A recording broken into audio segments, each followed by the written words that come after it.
Hey guys, I'm going to show you today how to put together your resume. So if you just follow along, it should be pretty easy.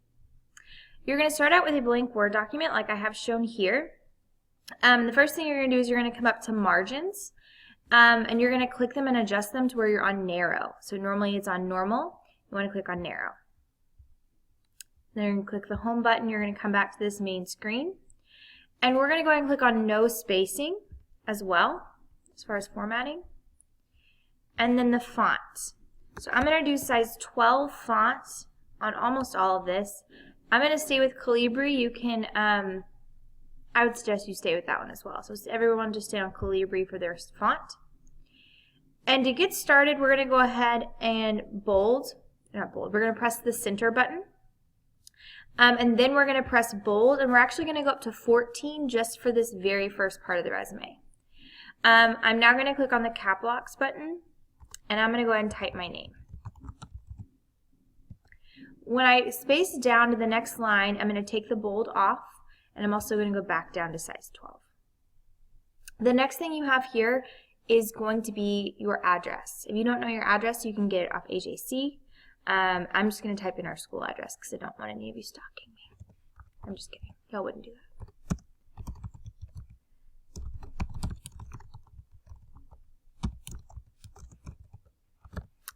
So now I have the address. The next part is going to be your phone number.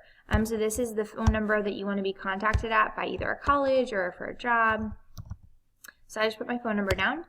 And the last part is your email. Please put an email that you check and that also is professional. You want to make sure that people can contact you. The next thing I'm going to do is I'm going to press the shift button. I'm also going to press the dash button, which is next to the 0 at the top of the keyboard. So I'm going to press shift and that. I'm going to go for a little ways. I'm going to press enter and that'll give me a nice line. I'm going to come back to the top and I'm going to press left align. And then I'm going to go to insert. This is where things get interesting. So I'm going to come up here to insert. I'm going to insert a table. I need 3 columns right now and 2 rows. I'll show you how to add rows in just a second. So to start off, I'm going to make this first column a bit narrower, same for the last one. And I'm going to go ahead and format my columns. So I'm going to copy this or highlight this first column, and I'm going to make sure it's left aligned, and I also want it bolded. Come to the last column. I need it right aligned, so I need it to go to the other side. And I also need it bolded. Now that we have everything the way we want it, we're going to go ahead and start typing. So I'm going to press the cap locks button again. The first section of your resume is going to be your objective. So I'm going to type that in. Oops. I'm going to space down to the bottom, or to the next row, should I say. And the next thing you're going to have is your education. And for the rest, I have a list. So I'm going to kind of cheat. Let's see if I can pull it up so I know what all I need to write. So for the next part, if you press the tab button, so I'm going to press it 1, 2, 3, that actually adds a row for you. So I'm going to go ahead and type in the next one, which I see over here is honors and awards. I should have everything in cap locks. Oops. Press the tab button again. Extracurriculars. Oops. I guess I took off caps.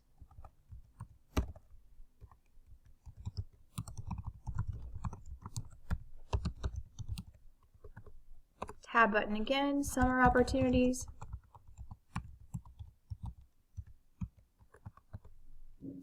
Volunteer experience.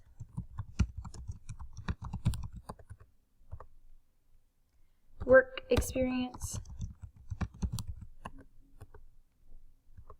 And then skills. So now you should have all of the things in the right place on your resume. And you should be good to go for today. I don't think there's anything else that we necessarily want to add. What I do want to do is I want to go back and I want to show you my resume. I went back and found it from when I was in high school. It is nothing like this, but I do want to show you guys my resume from high school and some of the things I did so you can get an idea for yourself. You can see I had the same basic information. No, my parents don't live there anymore, if that's what you're wondering. I also had my unweighted GPA. A lot of colleges want unweighted without your honors classes weighed in, so that's my unweighted GPA in my high school. I actually have my exact graduation date on here. The first thing I had was my honors and awards. You can see that I had a lot of things I was nominated for. I also had a lot of organizations I was in, but you see that I didn't really explain any of the things up here, which is something I should have done. That was definitely a mistake on my part. And I go down further, I have my community service, and for here I could actually list all the hours that I had. So it is important that you start keeping track. I used to announce football games. I did that multiple times a week every fall, my sophomore, junior, and senior year. I also would volunteer at sports camps and do everything from the concession stand to the front gate. My dad was the athletic director, so I got roped into doing that a lot. And I also had quite a few other things I did through my church and you know, in my town where I helped other people.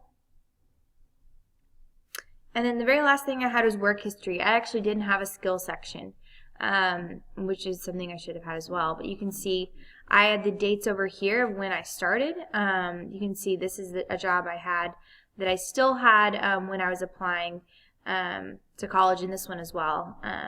Actually, really a bunch of these I had. But you'll see that I listed my jobs here at the very end. So that's my resume from high school. Y'all are going to make a lot better resumes than I have. And if you want to right now, you can feel free to come back to your document. And you can go ahead and write in your education. So with your anticipated graduation date and things like that, you can write them in here. But otherwise, tomorrow we'll get a lot more done. We'll start writing what we need to write. See you guys later.